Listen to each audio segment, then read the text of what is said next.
சீன நாட்டில் யாங்ஷு என்கிற அரசியல் மேதை சொன்ன கதை. ஒரு ராஜா தன்னுடைய அமைச்சரை கூப்பிட்டு கேட்கிறாரு, நான் வேட்டைக்கு போறேன், இன்னைக்கு மழை வருமா வராதான்னு கேட்கிறாரு. இப்போ அமைச்சர் சொல்றாரு, எனக்கு இது தெரியாது, ஆனா என்னுடைய நண்பர்கிட்ட கேட்டு வந்து சொல்றேன்னு சொல்றாங்க. கண்டிப்பான முறையில் இன்னைக்கு மழை பெய்யும்னு. அவர் சொன்ன மாதிரியே மழை கொட்டுன்னு கொட்டுது. எப்படி இதனை கண்டுபிடிச்சான்னு கேட்குறாங்க. அதுக்கு எனக்கு துணி துவைக்கக்கூடிய நண்பர் இருக்காரு, அவர் தான் இதை சொன்னாருன்னு. இந்த துணி துவைக்கக்கூடிய நண்பரை கூப்பிட்டு கேட்குறாங்க, உனக்கு எப்படி இது தெரிஞ்சதுன்னு.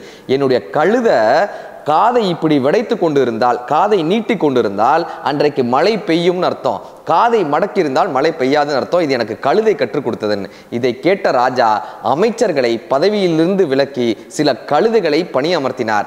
அன்றிலிருந்து உண்மையான அறிவான அமைச்சர்கள் பதவியை விரும்புவதே இல்லை, ஆனால் சில கழுதைகள் காதை தூக்கி கொண்டு பதவிக்காக காத்து கொண்டிருக்கிறார்கள்னு அந்த கதையை முடிச்சிருப்பாருங்க.